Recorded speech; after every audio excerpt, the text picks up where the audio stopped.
ದೀಪಾಲಿ ಇತ್ತೀಚೆಗೆ ಕೆಲಸ ಮಾಡಲು ಆರಂಭಿಸಿದ್ರು. ಜೀವನದಲ್ಲಿ ಬಹುಬೇಗ ಉಳಿತಾಯ ಆರಂಭಿಸುವುದು ಆಕೆಯ ಉದ್ದೇಶ. ಇದಕ್ಕಾಗಿ ಆಕೆ ಮ್ಯೂಚುವಲ್ ಫಂಡ್ಗಳಲ್ಲಿ ಹೂಡಿಕೆ ಮಾಡಲು ಇಚ್ಛಿಸುತ್ತಾರೆ. ಆದರೆ ಈ ಹೂಡಿಕೆ ಕುರಿತು ಆಕೆಗೆ ಹೆಚ್ಚಿನ ಮಾಹಿತಿ ಇಲ್ಲ. ಆಕೆ ಈ ಕುರಿತು ಮಾಹಿತಿಯನ್ನ ಶೋಧಿಸಿದಾಗ ಮ್ಯೂಚುವಲ್ ಫಂಡ್ಗಳ ಪ್ರಾಥಮಿಕ ಮಾಹಿತಿ ದೊರೆಯಿತು. ಆದರೆ ಫಂಡ್ಗಳನ್ನ ಆಯ್ಕೆ ಮಾಡಿಕೊಳ್ಳುವುದು ಹೇಗೆ ಎಂಬ ವಿಚಾರ ಆಕೆಯ ಮನಸ್ಸಿನಲ್ಲಿ ಕೊರೆಯಿತು. ಇದಲ್ಲದೆ ಉತ್ತಮವಾದ ಫಂಡ್ ಯಾವುದು ಎಂಬುದು ಆಕೆಗೆ ತಿಳಿಯಬೇಕಿತ್ತು. ಆಕೆಯ ಹಣಕಾಸು ಯೋಜಕರು ಇದಕ್ಕೆ ಪರಿಹಾರ ನೀಡಿದ್ರು.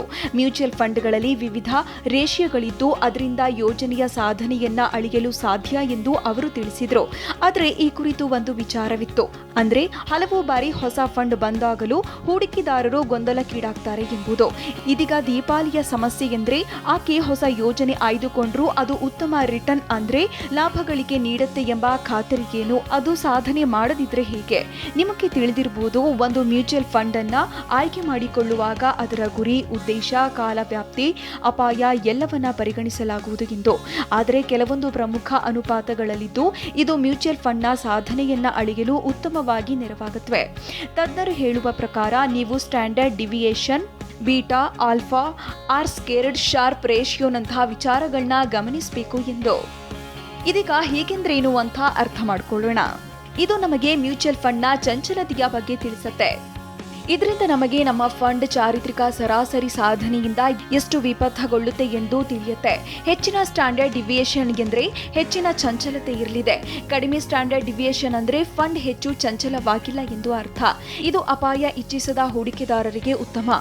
ಮಾರುಕಟ್ಟೆ ತಜ್ಞರ ಪ್ರಕಾರ ಕೆಲವೊಂದು ಫಂಡ್ಗಳು 12% ಸರಾಸರಿ ರಿಟರ್ನ್ ನೀಡಿದ್ರೆ ಮತ್ತು ಸ್ಟ್ಯಾಂಡರ್ಡ್ ಡಿವಿಯೇಷನ್ 4% ಇದ್ರೆ ಆಗ ನೀವು 8% ನಡುವೆ ರಿಟರ್ನ್ ನಿರೀಕ್ಷಿಸಬಹುದು. ಬೀಟಾ ನಿಮಗೆ ಬೆಂಚ್ ಮಾರ್ಕ್ ಇಂಡೆಕ್ಸ್ ಬಗ್ಗೆ ತಿಳಿಸಿಕೊಡುತ್ತೆ ಹಾಗೂ ಮ್ಯೂಚುವಲ್ ಫಂಡ್ ಹೇಗೆ ವರ್ತಿಸುತ್ತೆ ಎಂಬ ಬಗ್ಗೆ ಮಾಹಿತಿ ನೀಡುತ್ತೆ. ಅಂದ್ರೆ ಅದು ಹೇಗೆ ವ್ಯತ್ಯಾಸ ಹೊಂದುತ್ತೆ ಎಂದು. ಸರಳ ಪದಗಳಲ್ಲಿ ಹೇಳುವುದಾದ್ರೆ ಬೀಟಾ ಬೆಂಚ್ ಮಾರ್ಕ್ ಇಂಡೆಕ್ಸ್ ಬದಲಾವಣೆಗೆ ಮ್ಯೂಚುವಲ್ ಫಂಡ್ನ ಸೂಕ್ಷ್ಮತೆಯನ್ನ ಅಳೆಯುತ್ತೆ. ಬೀಟಾ ಮಾರುಕಟ್ಟೆಯ ಏರಿಳಿತದ ಸಂದರ್ಭದಲ್ಲಿ ಮ್ಯೂಚುವಲ್ ಫಂಡ್ ಎಷ್ಟು ಸ್ಥಿರವಾಗಿರಲಿದೆ ಎಂಬುದನ್ನ ಅಂದಾಜಿಸಲು ನೆರವಾಗುತ್ತೆ. ಒಂದು ವೇಳೆ ಬೀಟಾ 1 ಇದ್ರೆ ಆಗ ನಿಮ್ಮ ಫಂಡ್ ರಿಟರ್ನ್ ಮಾರುಕಟ್ಟೆಯ ವ್ಯತ್ಯಾಸದಷ್ಟೇ ಇರುತ್ತೆ ಎಂದು ತೋರಿಸುತ್ತೆ. ಒಂದು ವೇಳೆ ಬೀಟಾ ಮೌಲ್ಯ 1ಕ್ಕಿಂತ ಕಡಿಮೆ ಇದ್ದಲ್ಲಿ ಆಗ ಮಾರುಕಟ್ಟೆಗಿಂತ ಮ್ಯೂಚುವಲ್ ಫಂಡ್ನಲ್ಲಿ ಏರಿಳಿತಗಳು ಕಡಿಮೆ ಇರಲಿವೆ. 1ಕ್ಕಿಂತ ಹೆಚ್ಚಿನ ಬೆಲೆ ಇದ್ದಲ್ಲಿ ಆಗ ನಿಮ್ಮ ಫಂಡ್ ಮಾರುಕಟ್ಟೆಗಿಂತ ಹೆಚ್ಚಿನ ವ್ಯತ್ಯಾಸವನ್ನ ಕಾಣಲಿದೆ. ಉದಾಹರಣೆಗೆ ಒಂದು ಫಂಡ್ನ ಬೀಟಾ ಮೌಲ್ಯ 1.2 ಇದ್ರೆ ಆಗ ಅದು ಮಾರುಕಟ್ಟೆಗಿಂತ 20% ವ್ಯತ್ಯಾಸವನ್ನ ಹೊಂದುವ ಸಾಧ್ಯತೆ ಇರುತ್ತೆ. ಆದ್ರಿಂದ ತಜ್ಞರು ಸಲಹೆ ನೀಡುತ್ತಾರೆ. ಸಾಂಪ್ರದಾಯಿಕ ಹೂಡಿಕೆದಾರರು ಮತ್ತು ಅಪಾಯವನ್ನ ಇಚ್ಛಿಸದವರು ಸೆಕ್ಯೂರಿಟಿಗಳಲ್ಲಿ ಅಥವಾ ಕಡಿಮೆ ಬೀಟಾ ಇರುವ ಫಂಡ್ಗಳಲ್ಲಿ ಹೂಡಿಕೆ ಮಾಡಬೇಕು ಎಂದು. ಅದೇ ರೀತಿಯಾಗಿ ಅಪಾಯ ತೆಗೆದುಕೊಳ್ಳಲು ಇಚ್ಛಿಸುವ ಆಕ್ರಮಣಕಾರಿ ಹೂಡಿಕೆದಾರರು ಹೈ ಬೀಟಾ ಇರುವ ಫಂಡ್ಗಳಲ್ಲಿ ಹೂಡಿಕೆ ಮಾಡಬೇಕು. ಬೆಂಚ್ ಮಾರ್ಕಿಗಿಂತ ಹೆಚ್ಚಿನ ರಿಟರ್ನ್ಸ್ ಪಡೆಯಲು ಇಚ್ಛಿಸುವ ಹೂಡಿಕೆದಾರರು ಆಲ್ಫಾವನ್ನ ಇಷ್ಟಪಡ್ತಾರೆ. ಸರಳ ಪದಗಳಲ್ಲಿ ನಿರೀಕ್ಷಿತ ರಿಟರ್ನ್ಸ್ಗಿಂತ ಫಂಡ್ನಿಂದ ಎಷ್ಟು ಹೆಚ್ಚಿನ ರಿಟರ್ನ್ ದೊರೆಯುತ್ತೆ ಎಂಬುದು ಆಲ್ಫಾದಿಂದ ತಿಳಿಯುತ್ತೆ. ಆದಾಗ್ಯೂ ಅಪಾಯಗಳನ್ನ ಪರಿಗಣಿಸಿದ ನಂತರ ಹೆಚ್ಚಿನ ರಿಟರ್ನ್ಸ್ ಒದಗಿಸುವುದು ಫಂಡ್ ಮ್ಯಾನೇಜರ್ನ ಕೆಲಸ. ಇದು ಪೋರ್ಟ್ಫೋಲಿಯೋ ಮತ್ತು ಬೆಂಚ್ ಮಾರ್ಕ್ ನಡುವೆ ಇರುವ ಸಂಬಂಧವನ್ನ ತೋರಿಸುತ್ತೆ. ಇದರ ಬೆಲೆ ಸಾಮಾನ್ಯವಾಗಿ 0ಯಿಂದ 100ರ ಶ್ರೇಣಿಯಲ್ಲಿರುತ್ತೆ. ಉದ್ಯಮದ ತಜ್ಞರ ಪ್ರಕಾರ ಮ್ಯೂಚುವಲ್ ಫಂಡ್ನ ಆರ್ ಸ್ಕ್ವೇರ್ಡ್ 70 ಮತ್ತು 100ರ ನಡುವೆ ಇದ್ದಲ್ಲಿ ಅದು ಉತ್ತಮ ಸಾಧನೆ ತೋರುವ ಅವಕಾಶಗಳಿವೆ ಎಂದು. ಇದು ಇಂಡೆಕ್ಸ್ಗೆ ಹತ್ತಿರವಾಗಿ ಸಂಬಂಧಿತವಾಗಿದೆ. ಅದೇ ರೀತಿಯಾಗಿ 40ರಿಂದ 70ರ ನಡುವೆ ರೇಟಿಂಗ್ ಇರುವ ಫಂಡ್ ಸರಾಸರಿ ಪೋರ್ಟ್ಫೋಲಿಯೋ ರಿಟರ್ನ್ಗಿಂತ ಕಡಿಮೆಗಿರಬಹುದು. ಫಂಡ್ನ ರೇಟಿಂಗ್ 40ಕ್ಕಿಂತ ಕಡಿಮೆ ಇದ್ದಲ್ಲಿ ಅದರ ಪೋರ್ಟ್ಫೋಲಿಯೋದಿಂದ ರಿಟರ್ನ್ಸ್ ಇಂಡೆಕ್ಸ್ಗೆ ಹೋಲಿಕೆ ಮಾಡಲಾಗುವುದಿಲ್ಲ. ಶಾರ್ಪ್ ರೇಷಿಯೋ ಮ್ಯೂಚುವಲ್ ಫಂಡ್ನ ಫ್ಯಾಕ್ಟ್ ಶೀಟ್ ಎಂದು ಪರಿಗಣಿಸಲಾಗುತ್ತೆ. ಪೋರ್ಟ್ಫೋಲಿಯೋ ರಿಟರ್ನ್ನಿಂದ ರಿಸ್ಕ್ ಫ್ರೀ ರಿಟರ್ನ್ ಅನ್ನ ಕಳೆದ್ರೆ ಶಾರ್ಪ್ ರೇಷಿಯೋ ದೊರೆಯುತ್ತೆ. ಇದನ್ನ ಹೆಚ್ಚುವರಿ ರಿಟರ್ನ್ ಎಂದು ಕರೆಯಲಾಗುತ್ತೆ. ಹೆಚ್ಚುವರಿ ರಿಟರ್ನ್ ಅನ್ನು ನಂತರ ಪೋರ್ಟ್ಫೋಲಿಯೋದ ಸ್ಟ್ಯಾಂಡರ್ಡ್ ಡಿವಿಯೇಷನ್ ನಿಂದ ಭಾಗಿಸಲಾಗುತ್ತೆ.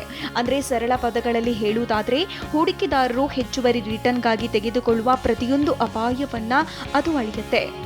ಪ್ರೊಫಿಶಿಯೆಂಟ್ ಈಕ್ವಿಟಿ ಪ್ರೈವೇಟ್ ಲಿಮಿಟೆಡ್ನ ಸಂಸ್ಥಾಪಕ ಹಾಗೂ ನಿರ್ದೇಶಕ ಮನೋಜ್ ದಾಲ್ಮಿಯಾ ಹೇಳ್ತಾರೆ, ಮ್ಯೂಚುವಲ್ ಫಂಡ್ ರೇಷಿಯೋ ಅಲ್ಲದೆ ಹೂಡಿಕೆದಾರರು ಫಂಡ್ ಮ್ಯಾನೇಜರ್ ಎಷ್ಟು ಅನುಭವಿ ಎಂಬ ವಿಚಾರವನ್ನ ನೋಡಬೇಕು ಮತ್ತು ಫಂಡ್ನ ಸಾಧನೆ ಬೆಂಚ್ ಮಾರ್ಕ್ ಮತ್ತು ಎಯುಎಂನಲ್ಲಿ ಹೇಗೆ ಸ್ಥಿರವಾಗಿದೆ ಎಂಬ ಬಗ್ಗೆಯೂ ಗಮನ ಹರಿಸಬೇಕು ಎಂದು ಮನಿ9 ಸಲಹೆಗಳು. ನೀವು ಕೇಳಿರಬಹುದು ಫಂಡ್ನ ಹಿಂದಿನ ಸಾಧನೆ ಅದರ ಭವಿಷ್ಯದ ಸಾಧನೆಗೆ ಖಾತರಿಯಲ್ಲ ಎಂದು. ಅಂದರೆ ನಿಮ್ಮ ಹೂಡಿಕೆ ಮೇಲೆ ನೀವು ಖಾತರಿಯಾದ ದರದ ರಿಟರ್ನ್ ಅನ್ನ ಊಹಿಸಲು ಸಾಧ್ಯವಿಲ್ಲ ಎಂದು. ಅಂದರೆ ನೀವು ಯಾವುದೇ ಮ್ಯೂಚುವಲ್ ಫಂಡ್ನ ಸಾಧನೆಯನ್ನ ಅದರ ಹಿಂದಿನ ವರ್ಷದ ಸಾಧನೆಯಲ್ಲಿ ಪರಿಗಣಿಸಲಾಗದು. ಮೊದಲಿಗೆ ನೀವು ವಿವೇಕಯುತ ನಿರ್ಧಾರಗಳನ್ನ ತೆಗೆದುಕೊಳ್ಳಲು ಮತ್ತು ಉತ್ತಮ ಲಾಭಗಳಿಗೆ ಖಾತರಿಪಡಿಸಿಕೊಳ್ಳಲು ನೀವು ಹೂಡಿಕೆ ಮೇಲೆ ನಿಗಾ ಇರಿಸುವುದು ಅಗತ್ಯ.